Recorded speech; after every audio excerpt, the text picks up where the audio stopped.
A alma exausta em um mundo hiperativo. Vivemos em um tempo onde tudo é possível, mas quase nada é suportável. As portas estão abertas, as ferramentas estão na palma da mão, e os discursos motivacionais ecoam em cada esquina dizendo: você pode ser tudo, basta querer. E ainda assim, ou talvez por isso, nunca estivemos tão cansados. Não é um cansaço físico, é um cansaço da alma. Um esgotamento silencioso que não vem de fazer pouco, mas de ter que fazer tudo. Um peso invisível que não vem da opressão externa, mas da cobrança interna. Estamos livres como nunca e exaustos como jamais fomos. O filósofo sul-coreano Byung-Chul Han chamou isso de a sociedade do desempenho, uma era em que não somos mais explorados por um patrão opressor, mas por nós mesmos. Onde não existe mais um não externo, apenas a pressão do sim, eu consigo e o medo de não estar à altura de tudo o que prometem que podemos ser. Neste vídeo, vamos mergulhar nesse diagnóstico inquietante de nossa época.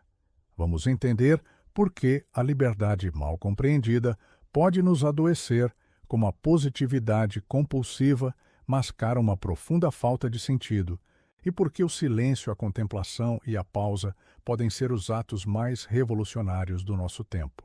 Se você sente que está sempre ocupado, mas raramente em paz, talvez esteja vivendo o cansaço da alma, e talvez seja a hora de ouvir algo que este mundo hiperativo insiste em calar. Você não precisa se tornar tudo, você precisa apenas voltar a ser alguém. Parte 1. A Sociedade do Desempenho, a tirania do eu posso tudo. Em A Sociedade do Cansaço, Byung-Chul Han descreve uma mudança sutil, mas devastadora, na forma como somos pressionados. Não vivemos mais sob a figura do dever externo, da autoridade que impõe regras e limites. Agora, a opressão se esconde dentro da liberdade. O opressor veste a máscara da autonomia. A cobrança vem de nós mesmos. Vivemos na era do você pode ser tudo, e esse poder tudo se transformou num novo tipo de obrigação. O dever de performar, de se reinventar, de melhorar constantemente, de mostrar resultados, inclusive emocionais. É o culto ao eu empreendedor, ao eu motivado, ao eu sempre produtivo. O que antes era uma exigência vinda de fora, horários, ordens, vigilância, agora é internalizado como uma autoexploração. E essa forma de dominação é ainda mais perigosa, porque não gera revolta, gera culpa. Não é mais o chefe que cobra, é o seu reflexo no espelho que diz que você deveria estar fazendo mais, sendo mais, entregando mais. O paradoxo é cruel. Quanto mais liberdade temos, mais responsabilidade assumimos. E quando não damos conta, não culpamos o sistema, culpamos a nós mesmos. Surge então o sujeito de desempenho, livre, produtivo, adaptável e profundamente esgotado por dentro. Byung-Chul Han mostra que essa sociedade do desempenho não cria apenas cansaço físico, ela corrói o tempo de descanso, o silêncio, a contemplação. Ela transforma até o lazer em tarefa. O tempo livre vira a oportunidade de melhorar a si mesmo, de aproveitar cada minuto, de não desperdiçar potencial. O resultado? Um tipo de esgotamento que não tem causa aparente, um cansaço que não passa com férias, uma angústia difusa que cresce mesmo quando está tudo bem, porque no fundo o problema não é o quanto fazemos, é o fato de não sabermos mais parar, nem saber por que fazemos tanto. Parte 2. A positividade tóxica, quando a liberdade vira autoexploração. A sociedade contemporânea não oprime com ordens duras. Ela seduz com incentivos suaves.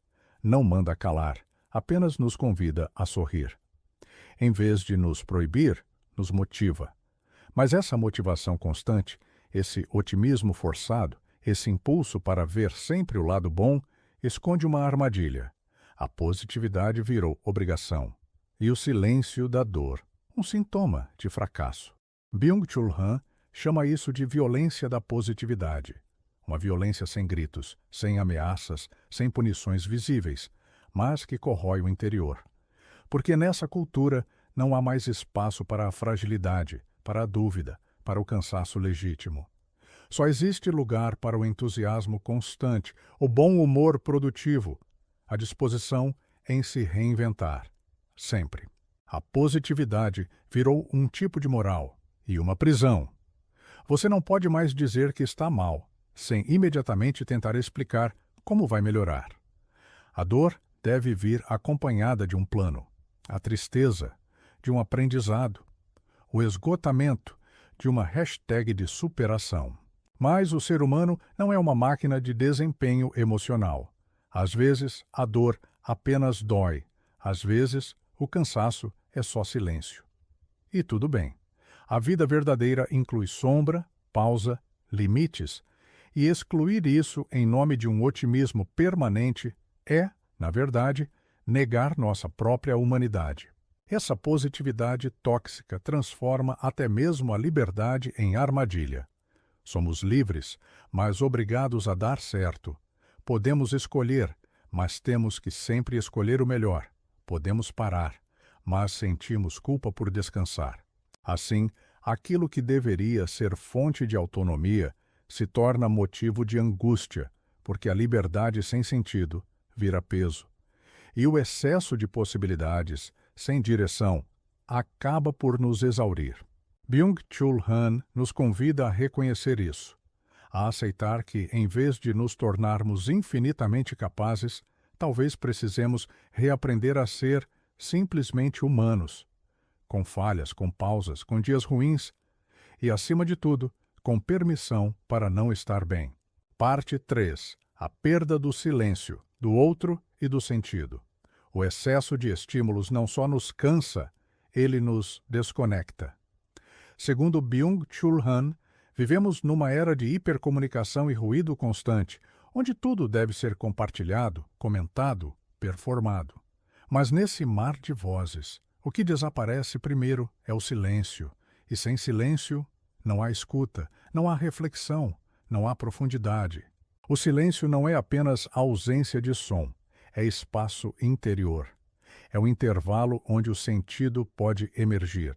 É o lugar onde o outro pode realmente existir, não como uma imagem projetada nas redes, mas como mistério, como presença, como alteridade. Mas numa sociedade onde tudo precisa ser visível, mensurável e monetizável, o outro perde sua profundidade. Ele vira número, avatar, like. O encontro se transforma em interação, a palavra em conteúdo. E o eu, fragmentado, se perde no espelho das telas. O mais trágico, segundo Han, é que essa perda do silêncio e da alteridade resulta numa perda de sentido. O mundo torna-se plano, raso, funcional. Tudo é útil, nada é sagrado. Tudo é exposto, nada é contemplado. Tudo é dito, nada é escutado. E então surge um novo tipo de vazio, um vazio preenchido por ruído. Não falta conteúdo. Falta silêncio para digerir o que se ouve. Não faltam conexões. Falta encontro. Não faltam palavras. Falta sentido. Essa sociedade do desempenho, da positividade e da transparência absoluta cria indivíduos que estão sempre em rede, mas cada vez mais sozinhos. E é nessa solidão ruidosa que o cansaço da alma se instala, porque sem silêncio, sem o outro, sem mistério, até a liberdade vira uma prisão luminosa. Talvez o que esteja nos faltando não seja mais estímulo, mais informação, mais conquista. Talvez o que nos falte seja menos pressa, menos visibilidade, menos pressão, e mais escuta, mais pausa, mais espaço interior. Parte 4. Recuperar o cansaço bom, o descanso da alma. Nem todo cansaço é igual. Há um cansaço que destrói e um cansaço que revela. O primeiro é o da produtividade sem sentido, da cobrança sem limite, do ruído que nunca cessa. O segundo é o da entrega verdadeira, da pausa merecida, da vida vivida com presença e propósito. Byung-Chul Han nos mostra que o problema não é o trabalho, nem o esforço. O problema é o excesso sem sentido, a liberdade sem direção, o desempenho transformado em identidade. Vivemos tentando provar que somos capazes, enquanto por dentro, aos poucos, nos esquecemos de quem somos. Mas ainda há uma saída, e talvez ela não esteja em fazer mais, mas em fazer menos com mais presença. Talvez ela esteja em recuperar o direito ao tédio criativo, ao silêncio fértil, à pausa que cura, em redescobrir o valor da contemplação, da escuta, do vazio como espaço para o sentido.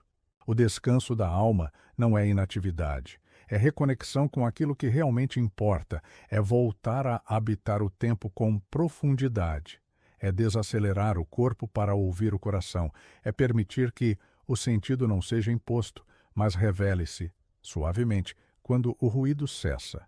E talvez, no meio de tanto barulho, a maior revolução que podemos fazer seja aprender a parar, a respirar, a ouvir o silêncio. E nele, lembrar que a vida não é uma corrida para ser vencida, é um espaço para ser habitado.